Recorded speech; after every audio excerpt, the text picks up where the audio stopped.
अक्टूबर सन 1998 में शहीद होने वाले सिंध के साबिक गवर्नर हकीम मोहम्मद सईद के कातिल शायद अब तख्तादार पर चढ़ा दिए गए होते, लेकिन उन्हें जनरल मुशर्रफ की अक्टूबर सन 1999 की फौजी बगावत रास आ गई और निचली अदालत से मौत की सजा पाने के बावजूद वो उर्दू स्पीकिंग कनेक्शन पर होने वाले अल्ताफ हुसैन और परवेज मुशर्रफ इत्तेहाद के बाइस बड़ी अदालतों से कमजोर इस्तगासा के बाइस बरी कर दिए गए।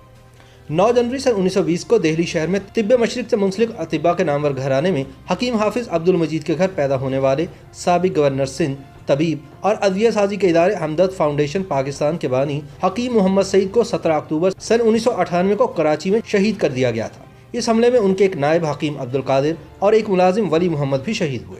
पुलिस खुफिया इदारों और इस्तगासा के मुताबिक कत्ल के इस मुकदमे में जिन लोगों को मुल्जिम नामजद किया गया था उनका ताल्लुक अल्ताफ हुसैन के तंजीम मुत्तहदा कौमी मूवमेंट से था, लेकिन सिंध हाई कोर्ट और सुप्रीम कोर्ट ऑफ पाकिस्तान ने भी बरसों जारी रहने वाली सनसनीखेज अदालती कार्रवाई के बाद बिलाखिर इस मुकदमे में नामजद तमाम मुल्जिमान को बाइज्जत बरी कर दिया था। सवाल ये है कि अगर कत्ल इन्हीं नामजद मुल्जिमान ने किया था तो फिर वो बरी क्यों हुए, और अगर इन मुल्जिमान ने कत्ल नहीं किया था तो फिर कातिल कौन थे और उनके पीछे कौन था। ऐसे बहुत से सवालात हैं जिनका जवाब आज बरसों बाद भी लोग तलाश कर रहे हैं। अदालती रिकॉर्ड और कराची के थाना आरामबाग में दर्ज FIR के मुताबिक 78 साल हकीम सईद को 17 अक्टूबर सन 1998 को उनके 2 मुलाजमों समेत कराची के जनूबी इलाके आरामबाग में उन्हीं के हमदर्द मतब के बाहर होने वाले हमले में शहीद किया गया। हकीम मोहम्मद सईद मामूल के मुताबिक नमाज फजर के बाद जूं ही मतब पर पहुंचे उसी वक्त अचानक 4 गाड़ियां MA जिना रोड की जानिब से आरामबाग रोड में दाखिल हुई। फिर देखते ही देखते उन गाड़ियों में सवार हमलावरों ने हकीम सईद और वहां मौजूद दीगर अफराद पर हमला कर दिया। इंतहाई शदीद फायरिंग हुई। हमले के फौरन बाद ही हमलावर गाड़ियों समेत फरार हो गए। अदालती रिकॉर्ड के मुताबिक इस हमले के 15 मिनट के अंदर पुलिस हुकाम मौके पर पहुंचे और जख्मियों को अस्पताल मुंतकिल किया गया, जबकि हकीम सईद सर और गर्दन में गोलियां लगने के बायस खाल के हकीकी से जा मिले। हकीम मोहम्मद सईद की शहादत के चंद ही घंटों के अंदर कराची पुलिस के बाद अफसरान ने दावा किया कि एक गाड़ी बरामद की गई है जो कि मुबैना तौर पर हकीम सईद के कत्ल में इस्तेमाल की गई थी। बाज़ पुलिस अफसरान ने, जिनमें उस वक्त SSP जिला वस्ती फारूक अमीन कुरैशी और एडिशनल IG सिंध राना मकबूल भी शामिल थे, ये मौक़िफ़ इख्तियार किया कि गाड़ी से आमिरुल्लाह नामी एक नौजवान की इम्तिहानी मार्कशीट मिली है।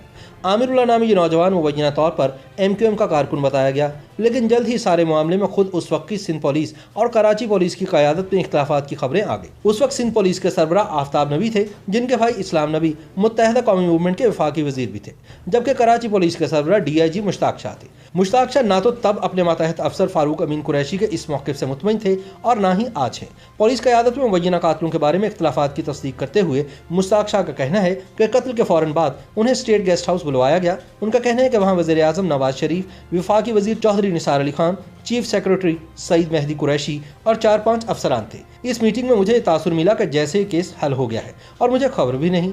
मुझसे सब ने पूछा कि केस हल होने में कितना वक्त लगेगा। मैंने कहा कि कोशिश कर रहे हैं, ऐसे मुकदमात मुश्किल होते हैं, लिहाजा वक्त तो लगेगा। मुझसे पूछा गया कि कितना वक्त चाहिए, तो मैंने कहा कि टाइम फ्रेम बता नहीं सकता, जिस पर मुझे कहा गया कि हम आपको 24 घंटे देते हैं। मैंने कहा सर कोशिश करते हैं। साबिक DIG मुश्ताक शाह कहते हैं कि चंद घंटों बाद TV पर खबर आ गई कि मुलजिम पकड़े गए हैं। शायद उन्होंने सोचा होगा कि कहीं 24 घंटों में कुछ और ना हो जाए।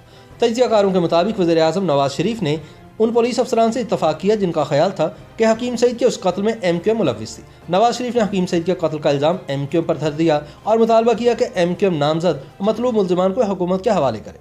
नवाज शरीफ की जानिब से कत्ल के इल्ज़ाम पर जवाबन MQM के सरबराह अल्ताफ हुसैन ने इल्ज़ाम लगाया कि पाकिस्तानी इदारे और नवाज शरीफ की हुकूमत MQM की मकबूलियत से खाइफ है और दहशतगर्दी के झूठे इल्ज़ामात में मुलव्विस करके इनका रास्ता रोकना चाहते हैं। अल्ताफ हुसैन और इनकी जमात ने इस मौक़िफ़ का इजहार करते हुए सिंध में कायम लियाकत जतोई की हुकूमत से एहतजाजन अलहदगी इख्तियार कर ली और अक्सरियत खो देने वाली सिंध हुकूमत बिलाखिर तहरीर कर दी गई और सूबे में गवर्नर राज नाफिज कर दिया गया। वज़ीर आला लियाकत जतोई ही की तरह DIG कराची मुश्ताक शाह और IG सिंध आफ्ताब नबी को भी उनके ओहदों से सुबकदोश कर दिया गया। इसके बाद MQM पर हकीम सईद के कत्ल का इल्ज़ाम आयद करने वाले पुलिस अफसरान फारूक अमीन कुरैशी को DIG और उनके बास राना मकबूल को IG से मुकर्रर कर दिया गया। पुलिस ने MQM से ताल्लुक़ रखने वाले आमिरुल्लाह को गिरफ्तार किया, मगर फिर कराची पुलिस के एक इंतहाई नामवर पुलिस अफसर अब्दुल रज़ाक चीमा की सरबराही में कायम की जाने वाली JIT ने करार दिया कि आमिर अब्दुल्ला के कम अज़ कम इस कत्ल में मुलव्विस होने की तस्दीक नहीं की जा सकती।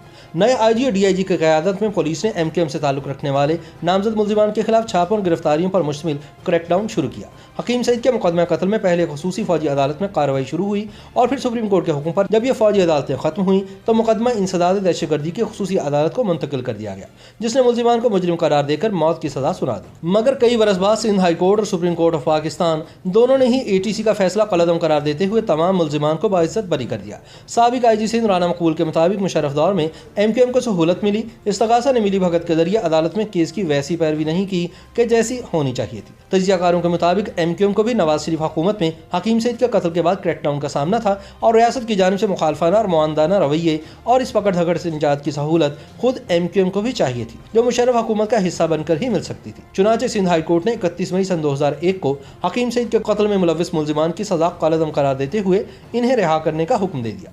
सरकार की जानिब से सिंध हाई कोर्ट का फैसला सुप्रीम कोर्ट ऑफ पाकिस्तान में चैलेंज हुआ और आखिरकार जस्टिस आसिफ सईद खोसा, जस्टिस सरमद जलाल उस्मानी और जस्टिस मुशीर आलम पर मुश्तमिल सुप्रीम कोर्ट के 3 रुकनी बेंच ने 26 अप्रैल सन 2014 को मुल्जिमान की बरियत के फैसले को बरकरार रखा। यूं हकीम सईद तो मदीनातुल हिकमत में दफन कर दिए गए, मगर उनके कातिल आज भी आज़ाद हैं। YouTube पर गूगली न्यूज देखने के लिए youtube.com की सर्च बार में गूगली न्यूज TV टाइप करें। गूगली न्यूज के पेज पर सुर्ख रंग के सब्सक्रिप्शन वाले बटन पर क्लिक करना ना भूलिए। YouTube पेज पर अपलोड होने वाली वीडियोस से बाखबर रहने के लिए बेल आइकन पर क्लिक कीजिए। आपको हर नई वीडियो के बारे में नोटिफिकेशन मौसूल हो जाएगा।